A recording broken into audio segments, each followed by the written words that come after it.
After an hour and 15-minute flight from London, Africa Probe is back in Scotland again, but this time in Scotland's largest city, Glasgow.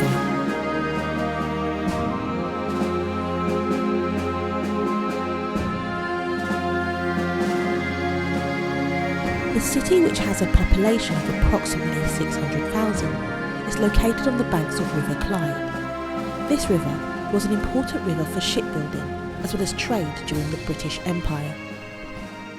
So I've answered where we are, but not why. Africa Probe has been invited by the Honorary Consul General, Dr. Oreku, and Mr. Champon of the Ghana Association Edinburgh to cover the reception at the Hilton, held in honour of the President of Ghana.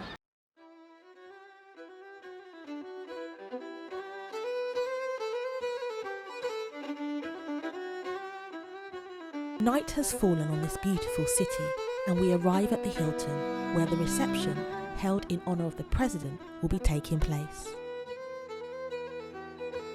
I must admit, I've never attended a President's reception, so interested to see what kind of preparations go into putting on such an event. First impressions? The venue is very fitting for a President.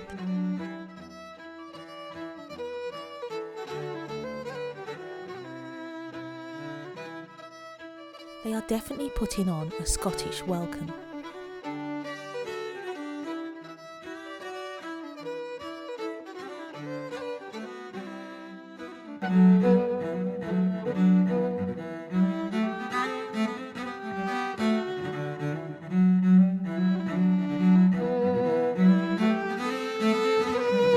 With the Consulate General Dr. Oreku and Ghana's High Commissioner to the UK, His Excellency Mr. Victor Smith, both busy tying up a few loose ends, the atmosphere feels surprisingly relaxed. Honourable ministers as well as a number of dignitaries find their way to the reception.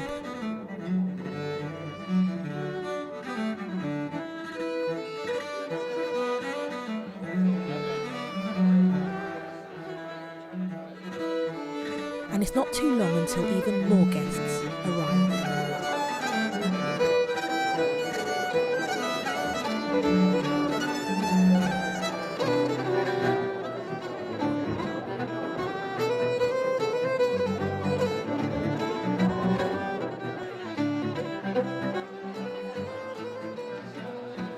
With a fair amount of guests present, I get the opportunity to speak at length with Ghana's Foreign Minister, Honourable Miss Hannah Tete.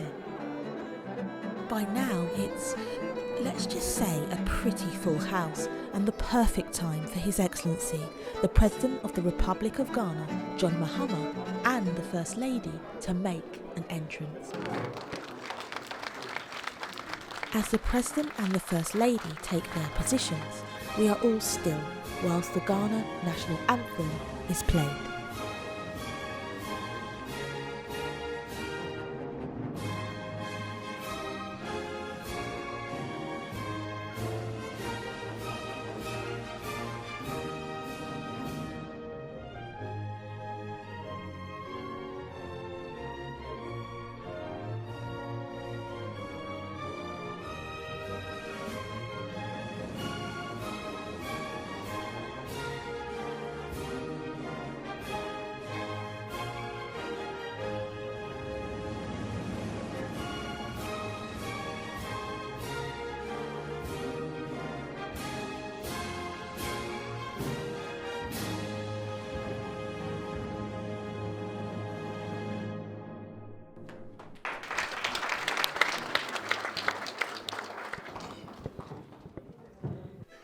His Excellency Mr. Smith welcomes us all, which leads to the President ready to meet and greet all his guests.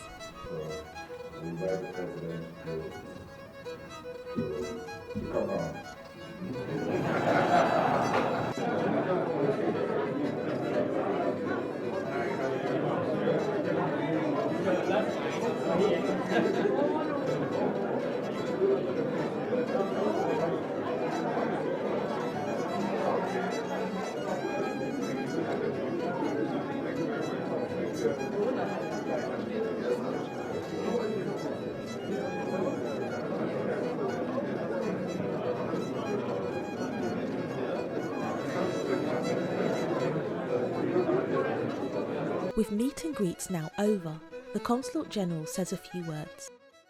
Now, although we are in Glasgow, Mr. President, there are a number of people here who have come from outside Glasgow. Some have come from as far as Edinburgh. We have people here who are friends of Ghana. Some of them have worked in Ghana. And the President, as you know, is doing all that he can with his cabinet to do what is best for Ghana. I think it is up to us to appreciate what the President and his cabinet are doing. Ladies and gentlemen, can we have the applause?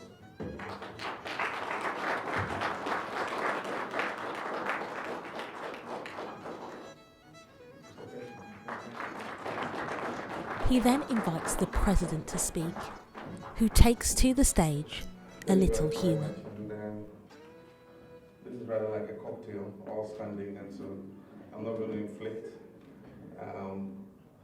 my State of the Nation address on you. That was 3 hours, 45 minutes. But this will be I'll just take about 2 hours of your time. You probably would be telling me what's going on in Ghana, but if I can brief you from the last time I left, then Ghana is still safe. It's on the west coast of Africa. Other issue is power.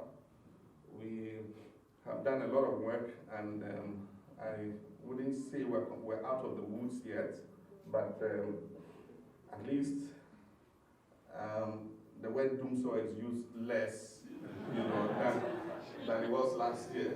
The audience moves from laughter to listening intently to the commentary, analysis of the political challenges he and his government have encountered since being in office. And I'm happy to say that we've taken rice from production from 30% of total consumption to 60% of total consumption as I speak. And so gradually we're reducing rice imports into Ghana, and our intention is that by 2020, we should not only be able to produce 100% of Ghana's rice needs, but become a net exporter of rice, to other countries. We're doing this for sugar too. We're setting up the Commander Sugar Factory. Remember in Nkrumah's time, we had Asuchari, we had Commander. All of them collapsed, and so we import 100% of the sugar that we eat in Ghana. And so with the Commander Sugar Factory, we expect that we should be able to cut by half the amount of sugar we import. And that is, if you consider that we import $300 million worth of sugar every year, that means we're saving $150 million every year. $500 million worth of rice every year. We're producing 60% now, so you can tell you how much we're saving in terms of rice imports. Aside from that, fish, poultry, and all those other things. But let's not think about the value that we save by being able to produce these things ourselves. Let's also think about the jobs that they create locally to prevent our young people from wanting to cross the Sahara and risk their lives across the Mediterranean to come to Europe. If we're able to, expand the production of these products, then it means that we're going to be able to provide more jobs for our young people. And so that's one aspect of what we've been trying to do. In addition, we are looking at everything that we produce and export and see if we can take it to the next level of processing.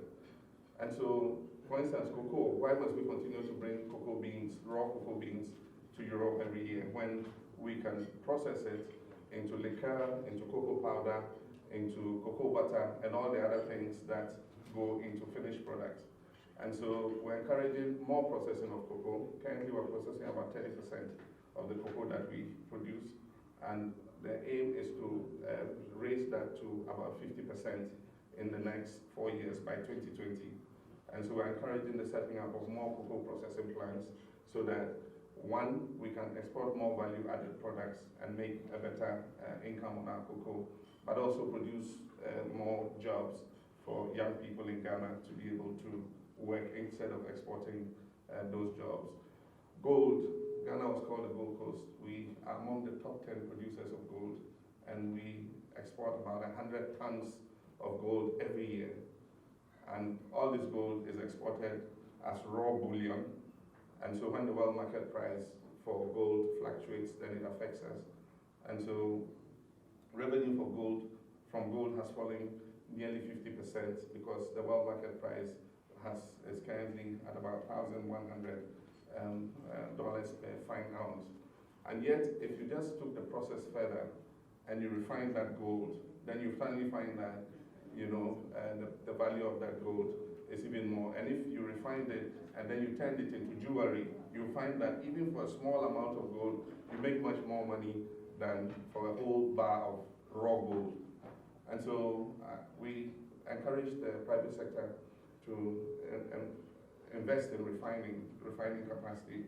And I'm happy to say that as I speak today, 2 new gold refineries are opening up in Ghana to buy raw gold, that we export and then process it, for the market. So these are just little examples of some of the things that we're doing. But of course, the effects take some time to show. And it's a good thing that Ghanaians are very impatient people. We're a nation in a hurry. And the difficulty for a Ghanaian president is our people are always comparing Ghana to UK and America. We're never compared to our peers, because if we're compared to our peers, then I'm sure that, if you took most of the main indicators, Ghana is in a very good lead in electricity access. More than 80% of our people have access to power, have been connected to the grid. If it comes to access to water, 76% of our people averaging have access to clean drinking water, and we're looking to, raise that to 90% in the next 5 years. If you take any of the indicators, Ghanaians are living much longer. At independence, we're living only 47 years average. I don't say that at 47 everybody died, but average life expectancy was 47. Today, average life expectancy is 63 years, and that is not because the healthcare system is becoming better. Over the last 3 years, Ghanaian students have taken the first, second, and third prize in the West African Exams Council, West African Senior School Exam Council certificate. And these are things that we can celebrate, but I don't know if we're typically cynical or I'm an optimist, but we have a lot of cynics, in Ghana. And I keep encouraging our people and saying, look, we must celebrate the little success we have so that we can build on that success. I just want to know, how did you find the President's address to his audience this evening? Well, as you heard him say, or I said, this is the first time in almost 20 years that we've had a Ghanaian president visit Scotland. I was very interested to hear what the President was saying and getting an up-to-date view of what is happening in Ghana. Of course, we can pick up some things from the internet, you see a variety of opinions there. But to hear from the man himself, not just what is happening now, but what the plans are going to be. It's the first time I've actually been in the President's company. It's the first time I've met him and heard him speak. I was very impressed. He was very down to earth and clear. There was no posturing. And to me, he just called it like it is. He's here for various reasons, but it's a delight to have him here, and it's a delight to have Ghanaians here to meet the President. A lot of people have been underestimating, the President's knowledge of, the nitty-gritty, the things actually that are going on in the country. But I would say that I was highly impressed by, the areas that he covered in his speech, and all the plans that the government has for the country. So I would say that, I was quite impressed with everything that he said. And we hope that they keep to their promises. What shocked me was the amount of electricity, because when I was growing up in Ghana, I was impressed. We had 6 turbines. We used to supply a lot of electricity, even to places like Togo and Ivory Coast and so on. But the drastic reduction of electricity, one wonders, what exactly is going on, so that at the moment we're sort of struggling, for electricity. And that shocked me. I didn't expect that at all. I think maybe I was particularly interested to hear about the balance of import-export changing, particularly rice. I remember when I worked in Ghana about 15 years ago now, there were lots of rice imports. I couldn't believe why we were eating rice from China and from America, even in Ghana. So that was interesting. And of course the problem with the power as well. When I worked there, Akosombo Dam gave you all the power you needed and plenty to export. And I know in recent years, as he says, we've had doomsor, you can't rely on the supply. So it's good to know that there are plans afoot to improve that and make sure that situation goes away and is healed. People complaining quite a lot about the lack of things or the lack of progress in the country. But he seems to be aware of all those things. I mean, there have been so many political insults which he takes on the chin. He doesn't seem to respond to all those insults. And he seems to have his eye on the ball. And I think to the best of my knowledge, he's doing the best for the country. He's doing the best that he can. And I think he needs all our support, to achieve whatever plans he's got for the country. I think, what he needs, is the extreme support of all the people around him. They need to give him absolute support, because what I gather is that, some of them are sort of, resting on their laurels, and this is not the time to do that. What I know about him, is that he's very good, and he has his heart in the right place. He knows what needs to be done, and he's doing his best to address it, so to speak, And I hope we give him all the support we can, because the divisions, don't do anything good for anybody. You know what I mean? So for me, he scores really very good marks, top marks. If there's anything that I can do, I would very much like to do my little bit. As I said, several people have all sorts of ideas and have said several things about Ghana, about the government, about the president. And some of them are maybe true, but some of them are rumors. There are a lot of people who hear various rumors and they spread. It's like, taking roots and spreading branches. When one's not living in Ghana, you hear so many different stories from so many different people. You read so many things online, and you're never really sure what is true or what isn't true. I think a lot of it can be histrionic. Today we have had the opportunity to hear directly from the individual. You can see how sincere, honest, genuine that he is. And he doesn't seem to have hidden anything.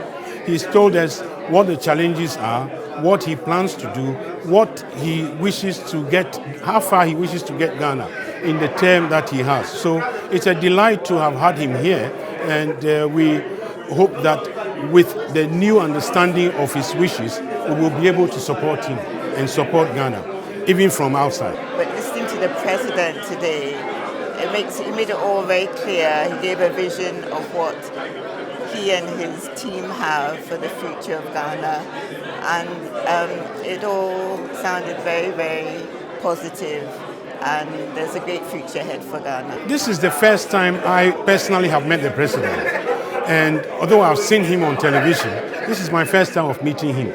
He's personable, as you can see, he's very personable, but he's human. We all make mistakes. And he, like anybody else, must have made some mistakes. But we always have to learn from the mistakes. And he gives me the impression, I'm sure that many people here, many people who have never met him or have never heard him speak, would appreciate the fact that this is someone who wishes all the best for Ghana. And, it's not easy to be, uneasy lies the head that wears the crown.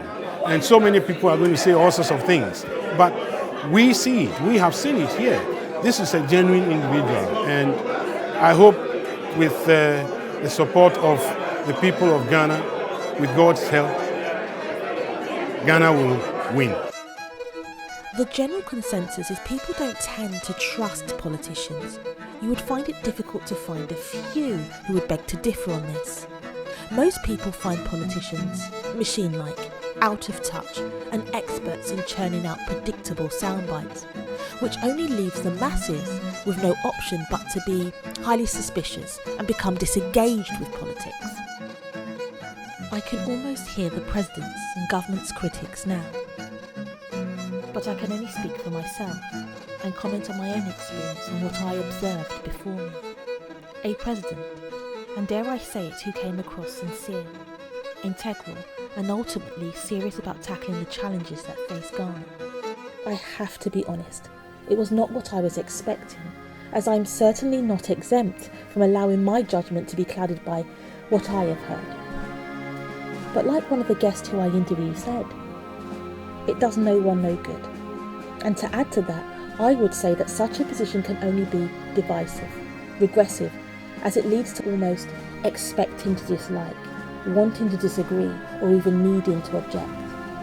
Fundamentally, the President's speech this evening demonstrated that he is an effective leader, one that not only knows the way, but one that's able to show the way, which communicated to all those present his ability to exercise capable leadership.